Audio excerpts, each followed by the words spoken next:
হাতে খুন স্ত্রী। বিবাহ বহির্ভূত সম্পর্কের জেরে খুনের অভিযোগ বাসন্তীতে। নিউটাউন এলাকা থেকে ধরা পড়ল অভিযুক্ত স্বামী। স্ত্রীর বিবাহ বহির্ভূত সম্পর্কের জেরে স্ত্রীকে গলা কেটে খুনের অভিযোগ স্বামীর বিরুদ্ধে। মৃতার নাম বিথিকা শাসমল, বয়স 33 বছর। ঘটনাটি ঘটেছে বাসন্তীর মাকালপাড়া এলাকায়। ঘুমের মধ্যেই ধারালো অস্ত্র দিয়ে স্ত্রীকে কুপিয়ে খুন করে বাপন শাসমল ওরফে তপন। তারপরেই বাইক নিয়ে পালিয়ে যায় অভিযুক্ত। বুধবার নিউটাউন থানা এলাকায় ধরা পড়ে অভিযুক্ত, আর সেখান থেকে বাসন্তী থানার পুলিশ তাকে গ্রেফতার করেছে। ঘটনাকে কেন্দ্র করে এলাকায় ব্যাপক চাঞ্চল্য ছড়িয়েছে। পুলিশ এবং স্থানীয় সূত্রে খবর, বছর 15 আগে সন্দেশখালীর বাসিন্দা বাপনের সাথে বিয়ে হয় গোসাবার বাসিন্দা বিথিকার। তাদের একটি বছর 14 কন্যা ও সন্তানও রয়েছে। বছর কয়েক ধরে বিথিকা একটি বেসরকারি লোন দানকারী সংস্থার কর্মরত। সেখানেই সহকর্মীদের সাথে মেলামেশা বা ভালোভাবে কথাবার্তা মেনে নিতে পারত না বাপন। এই নিয়েই সংসারে অশান্তি শুরু হয়। বিগত বেশ কয়েক মাস ধরে বিথিকাকে মানসিক এবং শারীরিক অত্যাচারের অভিযোগ বাপনের বিরুদ্ধে। ইদানিং কলকাতার কেষ্টপুর এলাকায় সকলে থাকলেও বিথিকা মেয়েকে নিয়ে গত কয়েকদিন বাসন্তীতে দিদির বাড়িতে চলে আসেন। সেখানেই বিথিকাকে মঙ্গলবার গভীর রাতে ধারালো অস্ত্র দিয়ে কুপিয়ে খুন করে পালিয়ে যায় বাপন। গোটা ঘটনায় তদন্ত শুরু করেছে বাসন্তী থানার পুলিশ। এই মুহূর্তে আটক আমার বোনকে সন্দেহ করতো, মানে কাউকেই বলতে ছাড়ে না। অফিসের বস থেকে সবাই আমার বোনকে সম্মান করতো, সবাই ভালোবাসতো।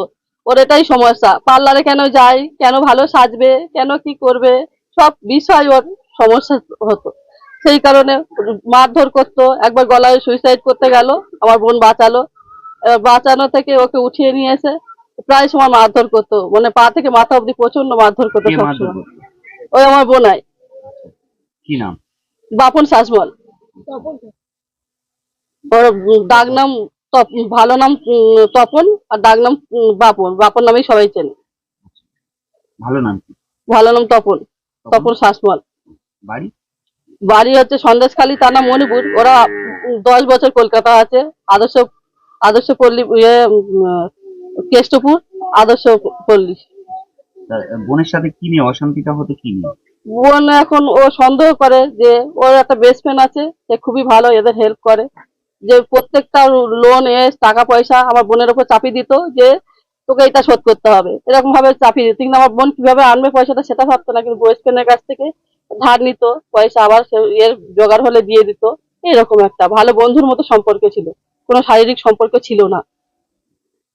এইভাবে তাহলে এবার বলছে যে আমি ডিভোর্স ফাইল করব, আমি একাই থাকবো, আর নইলে আমি কাউকে সঙ্গী পেলে আমি সেই যার বন্ধু ভাবতো সে তাকেই হোক আর যাকেই হোক, আমি আজ সারা জীবন একাই থাকবো, আমার মেয়েকে নিয়ে আমি বাঁচতে চাই। আর ছেলে বন্ধু? হ্যাঁ, না, আমার মেয়েকে নিয়ে। আচ্ছা, ওর মেয়েকে নিয়ে ও বাঁচতে চায়। তোমার তোমার বোন বোনের সাথে কি ছেলে কোনো বন্ধু ছিল?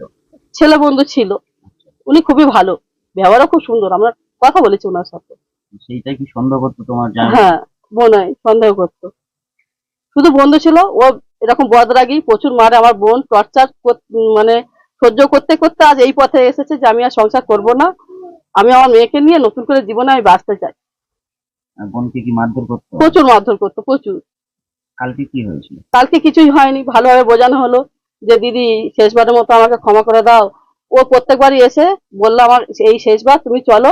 আর তোমাকে, আমার বোন বললো আমাকে যদি পাঠাস তাহলে আমার লাশ পাবি, কারণ ও আমাকে মেরে ফেলবো, আমাকে বাঁচতে দেবে না, এরকম বলতো। এবার আমি বললাম ঠিক আছে, মাথা ঠান্ডা কর, সংসার জীবনে আমরা একটাই করে এসেছি, আর দ্বিতীয় সংসার দরকার নেই। বলে আমি একাই বাঁচবো, তোদের চিন্তা নেই, আমি তোদের কোনো কিছু করবো না, যে তাতে তোদের সম্মান নষ্ট হয়। আমি একাই আমার মেয়েকে নিয়ে ঘর ভাড়া করে থাকবো, আমি একাই ইনকাম করে, জবাবিতে একটা লোনের সার্ভিস করে, ওই ইনকাম করে ওর হাতেই তুলে দিত সব বস্তুটা। আবার বাপন ইয়ে করেছে, যে ধার দেনা করেছে সেগুলো পর্যন্ত এর উপর চাপিয়ে, খালি হাতে বেরিয়ে এসেছে তবু এর উপর চাপিয়ে দিয়েছে। ফোন একটা ছিল, অফিসিয়ালি একটা ফোন তো লাগে, সেই ফোনটা পর্যন্ত ভেঙে দিয়েছে। কি করে তোমার জামাই? টোটো একটা গাড়ি চালায়, লিফটে মার্বেলে পাথরের ইয়ে করে, আর আমার বোন এই অফিস সামলায়। ও নিজে থেকে তো এটা তৈরি করেছে। তোমার বোন কি অফিস সামলায়? ওই লোনের অফিস।